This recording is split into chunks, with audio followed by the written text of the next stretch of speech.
Wagwan all you ULO crowd for Saturday's racing as we head west to Cheltenham for Trials Day. Now, that's where we're all going in just a few weeks' time for the festival. So what goes down this weekend is uber important, no?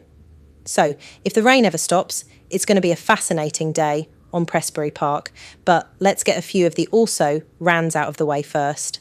For the opener, well, it's quite a hottie to get things going on Cheltenham Trials Day, but given the soft ground, I'm going to have to go with course form.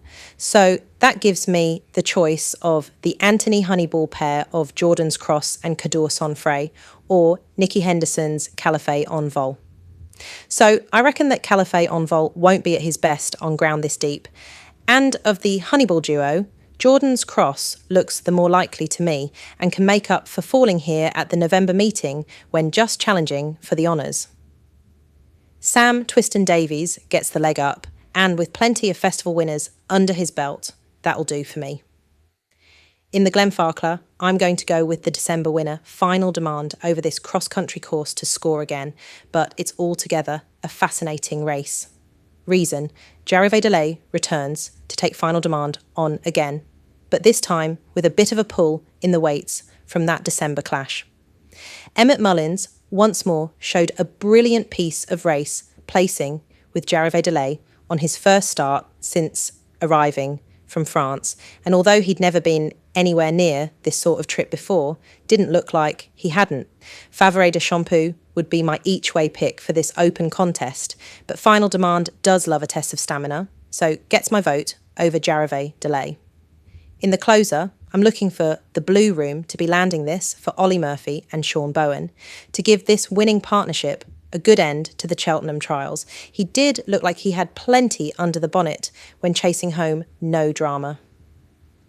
This end at Newbury Park last month, so this trip over a track that asks for stamina seems to be a good move, with the softer adding to the boxes ticked. I suppose that John McConnell's heads up rates the big danger, as this Irish raider is already proven on this track after a 3-length second to No Drama this end in the Albert Bartlett at the November meeting. Hot anti-post favourite Act of Innocence, Taurus Bay and Fortune Timmy are all expected to figure, but the Blue Room is top of my list. My Saturday nap is Booster Bob, lining up in the Betfair Exchange Handicap Chase. I guess that Jaguar is going to be all the rage for this after winning the plate at the festival in March, and he did win the Novices Handicap Chase on this card last year. But, and it's a big but, I'll risk that Booster Bob can put it all together here at Cheltenham and make the most of the £8 he gets from Jaguar. Time will tell, as both Booster Bob and Jaguar are pretty progressive over fences. But I've got a sneak that we haven't seen the best of Booster Bob yet, and on a big stage like this could really come into his own, with regular partner Sean Bowen riding high as the champion jockey, not bad to have up top. Joe Tizard's Triple Trade looks way overpriced in the anti-post markets at around 16-1 as an each-way gamble, if that's your bag. But it's Booster Bob for me for the win. My next best is Impose Toi, going to post in the Cleeve Hurdle. Second in the Coral Cup at the festival in March, but he has just ticked things up a notch this term, winning 3 times, including the long walk at Ascot. This is his prep run for the stayers at Cheltenham next time out, but he'll be short order to win this trial, and I can't argue with that. Now, Impose Toi has had Ollie Murphy's strong leader behind in his last 2 contests, so he looks the obvious danger on paper, but that don't tell the whole story. As I reckon, Cheltenham ain't strong leader's course. So it's Emma Lavelle's Marchantou that might be the one to put the pressure on, though this soft ground isn't ideal. Impose Toi to land this with plenty in hand before a proper stab at the Stayers hurdle at the festival. Earlier on, in the JCB Triumph Trial, there's been plenty of fuss over Dan Skelton's Maestro Conti, but this is his first run at Cheltenham, so I'll take a chance on Harry Derham's One Horse Town. He won the JCB trial at the November meeting, seeing off favourite Precious Man, and I think it can be more of the same back on soft going to make it 5 from 6 over Timber. Maestro Conti did impress when scoring easily at Kempton over Christmas, but that was on a flat track with good ground, so this, to me, is a very different challenge. Anyway, the bookies ain't taking no chances with Maestro Conti. making him no sort of price for a Prestbury Park novice, in my opinion. And Paul Nicholls has a decent chance too, with Minella Yoga. Unbeaten in 2 starts and with form on soft ground from Ireland.